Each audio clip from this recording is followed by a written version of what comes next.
Les 7 péchés capitaux, ces vices qui ont façonné les sociétés depuis des millénaires. Mais savez-vous que des études récentes en psychologie montrent que ces concepts médiévaux correspondent étonnamment bien aux schémas comportementaux destructeurs identifiés aujourd'hui? C'est fascinant de voir comment ces anciennes observations sur la nature humaine trouvent un écho dans la science moderne. Comment expliquez-vous cette correspondance? Eh bien, prenons l'orgueil par exemple. Les psychologues parlent aujourd'hui de narcissisme pathologique. Mais la Bible l'avait déjà identifié comme la racine de tous les maux. La citation « Dieu résiste aux orgueilleux » résonne particulièrement quand on voit les conséquences sociales du narcissisme. Et vous savez ce qui est vraiment intéressant? Les études montrent que les réseaux sociaux ont fait augmenter les traits narcissiques de 58% depuis 2009. Exactement. Et cela nous amène à l'avarice, notre deuxième péché capital. Dans notre société de consommation, elle prend des formes nouvelles. La citation « Il est plus facile à un chameau de passer par le chat d'une aiguille » n'a jamais été aussi pertinente.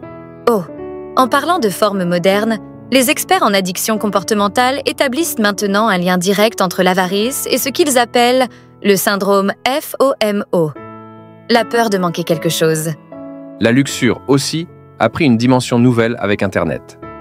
Les statistiques montrent que 30% du trafic web est lié à du contenu pornographique. C'est là que la sagesse ancienne nous rappelle que toutes les choses sont permises, mais non toutes conviennent. Bien que ce soit un sujet délicat, les recherches en neurosciences montrent des parallèles frappants entre l'addiction à la pornographie et d'autres formes de dépendance.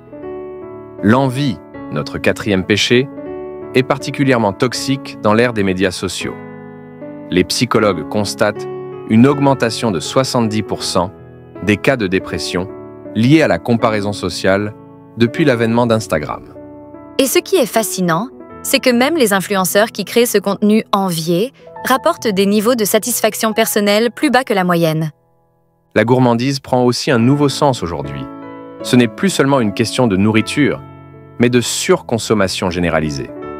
Les études montrent que nous consommons 60% plus de ressources qu'il y a 50 ans.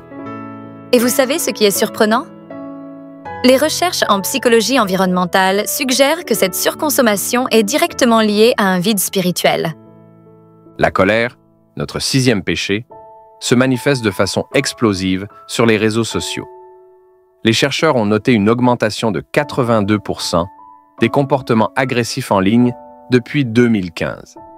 Les neuroscientifiques ont découvert que la colère sur Internet active les mêmes zones cérébrales que la violence physique, bien que nous soyons derrière un écran.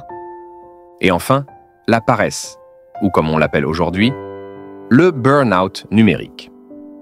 Les études montrent que nous passons en moyenne 7 heures par jour sur nos écrans, une forme moderne de l'acédie médiévale.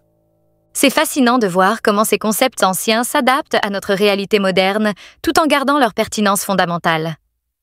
Pour conclure, ces 7 péchés capitaux nous offrent un cadre étonnamment moderne pour comprendre nos luttes contemporaines. Les solutions proposées, humilité, générosité, maîtrise de soi, sont plus pertinentes que jamais.